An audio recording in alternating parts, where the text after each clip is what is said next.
Hello everyone and welcome to Mountain Lake Journal. I'm Tom Halleck. This week with Earth Day right around the corner, we bring you the story behind the movement in the late 1960s to protect the Adirondacks, which led to the creation of the Adirondack Park Agency 50 years ago.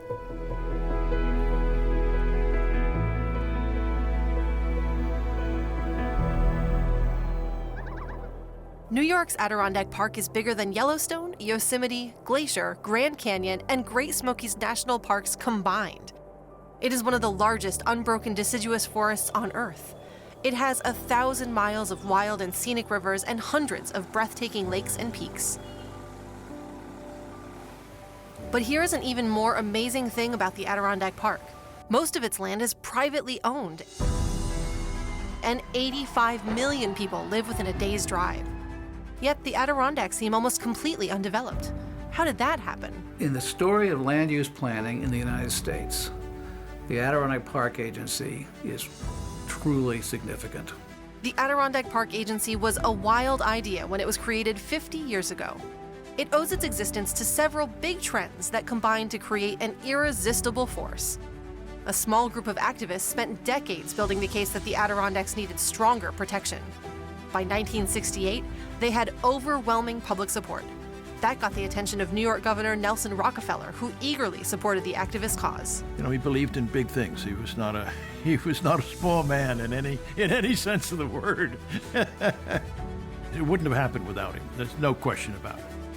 Rockefeller strong-armed state lawmakers into passing the bill that created the Adirondack Park Agency. He ordered the agency to write 2 master plans for a territory the size of the state of Vermont, and to deliver them in less than 2 years. Nothing like that had ever been done before. The APA's young staff was brilliant, passionate about protecting the park, and extremely hardworking. The plans they produced were revolutionary, and 50 years later, their work is still praised and studied. Today, the urgent need to control climate change depends on preserving and restoring large forests. New York did that in a big way 50 years ago. It's the most unusual case of land protection in the country because it's also an attempt at community protection. The Adirondacks is trying something very hard. We're trying to have wild nature and human beings make their living in more or less the same place. The wilderness and the hamlets are intertwined in a way that you see in almost no other landscape on the planet. And that's what makes it exciting, and it's also what makes it difficult. The wide open spaces of the Adirondacks are now recognized as one of Earth's treasures. But a lot of people still disagree. They say that the agency and its restrictions on private land development are un-American. They believe that private property is private, and that the Adirondacks don't need more wilderness as much as it needs better jobs. 60% of that land is privately owned. No privately owned land is part of a state park. In other words, they have taken the theory that Hitler practiced. If you tell a lie often enough, it will soon become believed and it will be a fact.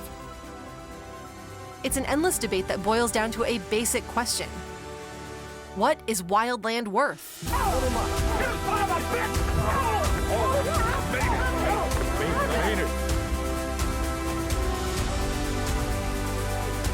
Go back wherever you come from, but get out of here. Because the next time they're going to see him with deer rifles, then they better have another thought about this. Because we are deadly serious about defending our rights up here.